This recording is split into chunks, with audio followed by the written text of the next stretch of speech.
Hi, this is John Zolaitis. I'm the president and founder of Quo Vadis Capital.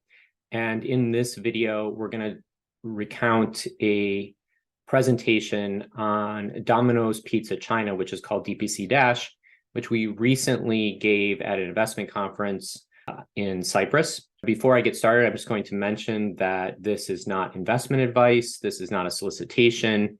You should consult your advisor for advice that's specific to your situation. What you're going to see today is really the background work that we did to support our position in this investment idea. Our thesis is that Domino's Pizza China is an early stage, high ROIC compounder that's already producing very attractive margins and cash flow despite being subscale. Over time, we expect significant growth in the business and structurally higher profitability. And based on our estimates, we think there is a potential 20% CAGR return over the next 4 years. Domino's Pizza went public in March this year. It trades on the Hong Kong exchange. The stock is priced in Hong Kong dollars. They do have a positive cash position on the balance sheet. And it's 14% owned by Domino's US. They're going to have about 800 locations by year end. They're 100% company owned and operated. They don't sub-franchise. We're looking for about 400 million of revs this year, US, and 20% restaurant level margins and 8% EBITDA margins. When we found this idea, what we were really looking for were companies that meet one specific profile. We look for companies that generate very high return on invested capital, that can reinvest excess cash flows back into the core business, thus compounding the return, that are earlier in their growth curve, and where we can also buy the stock at an attractive multiple. Our investment process is to look at companies that can be broken into components, which we call units. We look at unit level economics. We look at return on invested capital at the unit level. And we're looking specifically for businesses where the returns on the most recent dollar put into the business are in excess of the core business. So return on incremental invested capital is higher than return on invested capital. What about Chinese restaurants? Like, why should we even look at this space? I'm sure you've heard all the terrible things in the media recently. Well, the reality is that China is massive. Consumers are interested in Western food. And I think this is the point I really want to emphasize here. The residential population is not similarly structured to what you see in the US or some other Western countries. Most people in China, at least from my observation, live in concentrated residential towers. And I think that this structure is much more attractive to a delivery-focused QSR, quick service business, than trying to get pizzas to individuals living in separate homes down twisty roads. So just take a look at this as a photo I took from my recent trip to China. Just again, imagine trying to deliver to your consumer base concentrated in these towers versus spread out in suburbs. And we can see the attractive qualities of the Chinese market in other public company results. So for example, Starbucks store level margins are about 35%, and that's 1,000 basis points approximately, or maybe more than that, higher than US stores. Bottom line, here's how we think about China. We think it's huge. You got 1.4 billion people. It's underdeveloped as far as these Western QSR concepts go. And you have structurally higher profitability with just like an immense amount of unit growth. Why Domino's Pizza China is the way to get involved here? Well, first of all, they only have 700 stores today. I mentioned 800 stores by year end. They're only in 20 cities. If you look at Pizza Hut, which is operated by Yum China, they're already in 200 cities. The delivery radius for Domino's Pizza is only 1.5 to 2 kilometers.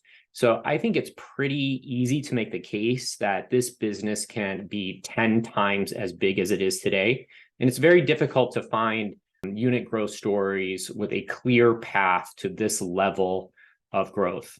Secondly, when we look at the unit level economics for this business, they screen very attractively. We've got cash on cash returns above 60%. As I mentioned earlier, restaurant level margin 20%. And as we're going to see, this looks pretty good compared to a peer group of both US and other Chinese companies. You can download this deck and get these figures, which are all our estimates later. Okay, well, what's it worth?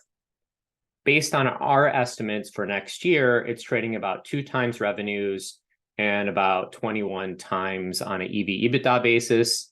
So you could argue this is, it's not super cheap.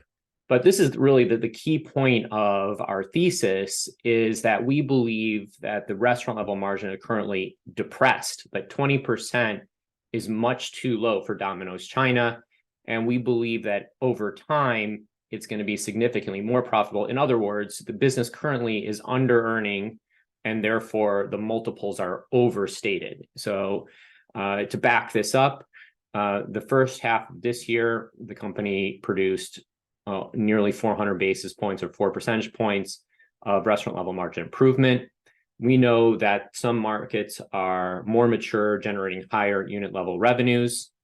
And in addition to that, very exciting things happening is that some of the recent store openings have been hitting record volumes. And they're record volumes not just within the China universe, but within all of the markets in which Domino's operates. And I think that is actually just incredible that in China, they could be producing revenues at the store level exceeding those in the US or European markets, which have higher brand awareness.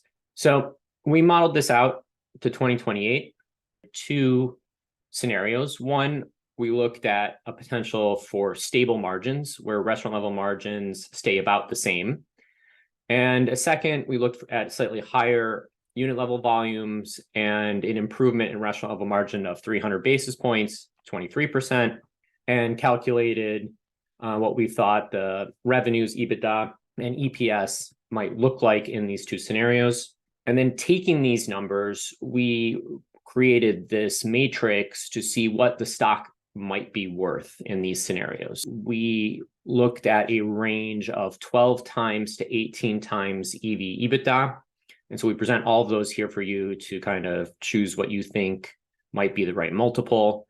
At the lower end of the range with stable margins, we think the stock would be worth about $100 Hong Kong, which represents about 64% upside from current levels. However, in a scenario where you get the margin expansion that we're talking about, we see a stock price of 130 to 150 on a 14 to 16 times EV/EBITDA multiple. That's something somewhere between 120 and 140% upside, or as I mentioned at the beginning, about a 20% CAGR over 4 years if we can get to those levels. Summing up, you got a recent IPO. I don't think this stock is very well covered or very well known. It is 14% owned by the franchisor parent, Domino's, which I think helps transparency and should increase some confidence in the business. We argue the Chinese market offers superior economics and growth opportunities, especially relative to the West. This business is very early in its growth curve. It can have 10 times as many stores as it has today. It has among the fastest unit growth in the industry right now. If the margin structure is maintained, we believe it could be a double just on unit growth over the next 4 years. But the real investment case, the reason that we are excited about it and own the stock for ourselves, is that we think that the margin is going to be structurally higher. So that combination of unit growth plus margin expansion means you're going to have bottom line growth in excess of the top line. Free cash flow generation should be very attractive. And based on our estimates and what we think the stock might trade at from a multiple standpoint, we think there's a 20% average annual return or compounding average return over the next 4 years. Of course, there are some risks. It's a China business. It does trade pretty thin. And I would point out that the stock does trade in Hong Kong dollars, but all the operations are in RMB. And lastly, here's some of the previous ideas that we presented at some investment conferences, and finally our disclosures. So I hope you found this interesting. Feel free to leave some comments, sign up for our monthly investing letter where we do talk about other ideas. Thanks a lot.